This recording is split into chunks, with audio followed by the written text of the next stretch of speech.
Bonsoir à tous, j'espère que vous allez bien, on se retrouve pour une nouvelle vidéo. Avant que cette vidéo commence, n'hésitez pas à me rejoindre sur mes réseaux sociaux, donc Instagram, Snapchat et Discord qui se trouvent dans le à propos de la chaîne. Et aussi n'oubliez pas de liker, de partager et de vous abonner à la chaîne. Et pour les nouveaux qui s'abonneront, n'hésitez pas à activer la petite cloche pour recevoir les prochaines notifs. Et merci à tous les nouveaux qui le feront et qui activeront la cloche pour recevoir les prochaines notifs de mes vidéos.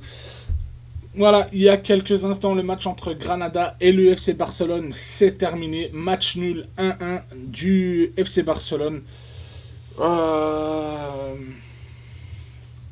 Que dire de ce match? Que dire de ce match où je suis totalement déçu. Déçu de ce match. Parce que pour moi, honnêtement, je pense que le but de l'aveugle, de Young, il est valable.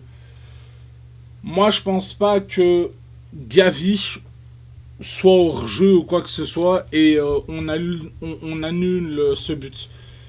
Déjà, le VAR nous a même pas montré correctement si Gavi était honnêtement hors jeu ou pas sur le premier but de l'aveugle de Young. Et, euh, et voilà. Et après, quand ce but-là a été annulé, ben, on n'a plus vu le Barça en première mi-temps. On n'a plus vu un Barça. Et ce qui me fait chier, c'est que je vais en venir. Ce qui me fait chier, c'est que derrière, on n'arrive pas à tenir le zéro. Et devant, on n'arrive pas à les mettre ce deuxième putain de but, en fait. Voilà ce qui m'énerve. Déjà, depuis quelques temps, avec le FC Barcelone, c'est qu'on n'arrive jamais à garder le zéro derrière et on n'arrive pas à marquer ce deuxième but pour nous assurer et voilà et d'essayer de prendre ces 3 points là. Et aujourd'hui, honnêtement, si on avait gagné ce match aujourd'hui, on aurait pu revenir à cette troisième place tranquillement, pépère et ça et voilà, et on aurait été seul à cette troisième place et et voilà. Et malheureusement, non, voilà, dans les dernières minutes, on se fait encaisser un goal sur corner. Je vais en revenir après sur ça. Là, on va attaquer le début de deuxième mi-temps. Euh, Gavi qui revient de suspension pour trop de cartons jaunes. Il sait qu'il a un carton jaune, il va aller tacler encore et il se ramasse le deuxième jaune et il se ramasse rouge. Et ça a poussé Granada aussi. Granada à aller chercher ce match nul et à aller chercher ce point. Et voilà. Et aujourd'hui aussi, Dembélé, qu'est-ce qu'il a été, excusez-moi du terme, hein, et excusez-moi du mot hein, que je vais utiliser, hein, mais qu'est-ce que Dembélé aujourd'hui a été merdique avec le FC Barcelone. Il a rien montré, Ousmane Dembélé, aujourd'hui. Il a rien montré de bon sur le terrain. Il a été merdique, Ousmane Dembélé. Honnêtement, c'est la vérité. Ousmane Dembélé a été merdique. Ter Stegen, il a été moyen parce que ses relances aujourd'hui dans le match aujourd'hui, Ter Stegen, c'était pas ça. C'était pas ça.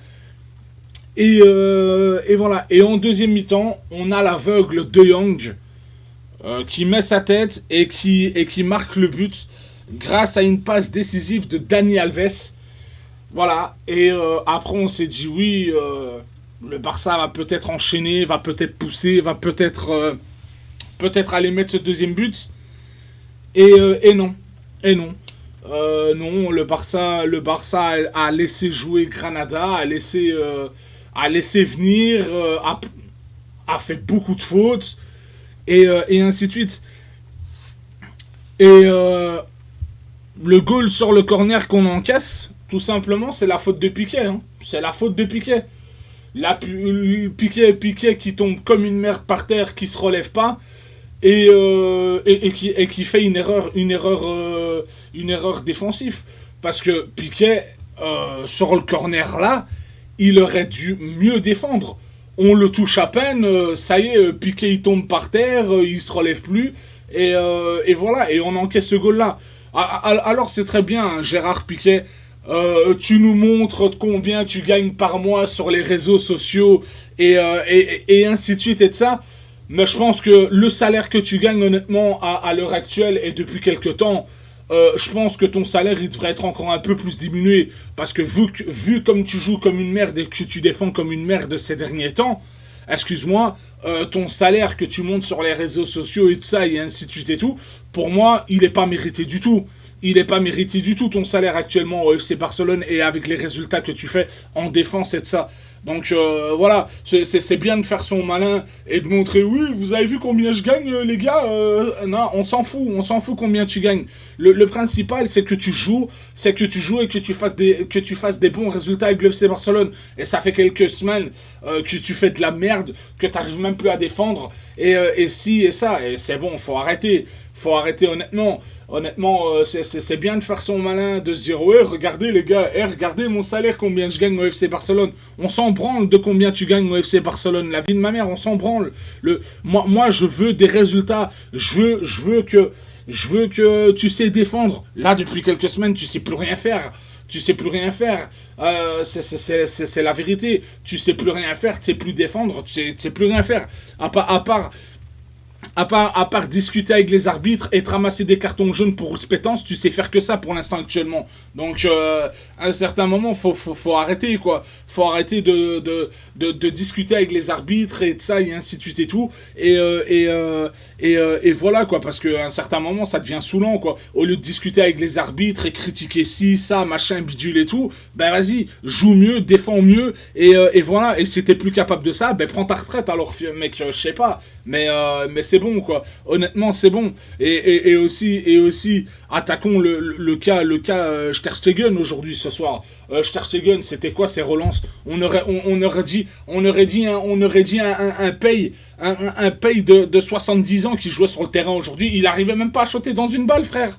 Il arrivait même pas à faire un dégagement. C'est quoi ça, sérieusement? C'est quoi ça? Et après on donne encore une confiance totale à Ter Stegen dans les goals. Mais à un certain moment, faut changer de gardien. Faut aller acheter un très bon gardien. Il faut aller acheter Donnarumma. Donnarumma, il a été faire quoi au PSG lui aussi? Donnarumma, honnêtement, le Barça, il y a quelques années, le Barça était sur Donnarumma. Pourquoi ils n'ont pas fait un échange entre Donnarumma et l'AC Milan? Pourquoi? Voilà, tu fais l'échange entre Ter Stegen et Donnarumma. Donnarumma, il vient au Barça et Ter Stegen, il se casse à l'AC Milan. Mais non. Mais voilà, mais après, on va dire, oui, encore la crise, encore ci, encore ça. Mais quand t'entends dans les médias, quand t'entends la Porta dans les médias à dire, non, mais c'est pas totalement la crise au FC Barcelone, parce que on peut se permettre cet été d'acheter Haaland. Alors bon, avant d'acheter Haaland et de ça, il faut vendre des joueurs, comme je l'ai déjà dit depuis plusieurs mois aussi, c'est de vendre des joueurs comme Umtiti, Clément Lenglet, Gérard Piquet, voilà, tous ces vieux joueurs qui sont trop lents, qui n'apportent plus rien au club. Il faut absolument vendre ça. C'est plus possible. C'est plus possible de garder ça. Et puis après avoir vendu ces joueurs-là comme Piquet, Clément Lenglet, Umtiti et de ça, là après on pourra envisager d'abord les remplacer et acheter des nouveaux défenseurs qui seraient capables de tenir la baraque en défense et de ça. Et après, là, on pourra se permettre de parler d'Haaland au Barça. Actuellement, voilà, c'est bien de s'exciter sur un joueur peut-être qui ne viendra pas au Barça. Parce qu'il n'y a pas que le Barça qui est sur Haaland. Il y a aussi Manchester City, il y a aussi le PSG, il y a aussi le Real Madrid. Donc voilà. Donc à un certain moment, il ne faut pas s'exciter sur Haaland dans les médias chaque jour. Et soi-disant qu'Haaland aurait donné son autorisation et qu'il aurait envie de signer au FC Barcelone, il n'y a rien de fait, il n'y a rien qui est officiel. Donc à un certain moment, avant de parler du cas d'Haaland et de ça au Barça, il faut se refaire toute une nouvelle équipe. Après toute une nouvelle équipe, c'est en défense et en attaque. Parce qu'en attaque, on a quoi? On a Gasper. Et de ça en attaque, on les voit même pas, les attaquants. Encore heureusement encore heureusement aujourd'hui que l'aveugle De Jong nous mette ce but, parce qu'aujourd'hui, s'il ne nous mettait pas ce but-là, on aurait perdu ce match aujourd'hui. Mais après aussi, j'ai envie de dire aussi, aujourd'hui, on s'est fait voler ce match. Et moi, honnêtement, je sais pas votre avis, dites-le moi dans les commentaires pour ceux qui ont regardé le match, si on se l'est fait voler ou pas ce match. Mais pour moi, honnêtement, on se l'est fait voler ce match aujourd'hui. Parce que honnêtement, pour moi, Gavi, sur l'action, avant que De Jong marque en première mi-temps, pour moi, il n'y a pas d'hors-jeu. Il n'y a pas d'hors-jeu. Honnêtement, il n'y a pas d'hors-jeu. Donc voilà les amis, bah, dites-moi dans l'espace commentaire ce que vous avez pensé de ce match et de ça. Et voilà, ce sera tout pour moi et pour cette vidéo. Donc si vous avez aimé cette vidéo, ben, n'hésitez pas à liker, n'hésitez pas à partager et n'hésitez pas à vous abonner à la chaîne. Et pour ceux qui s'abonneront, ben, n'hésitez pas à activer la petite cloche pour recevoir les prochaines notifs. Et moi je vous dis à la prochaine pour une nouvelle vidéo les amis. Et bonne soirée à tous. Ciao tout le monde.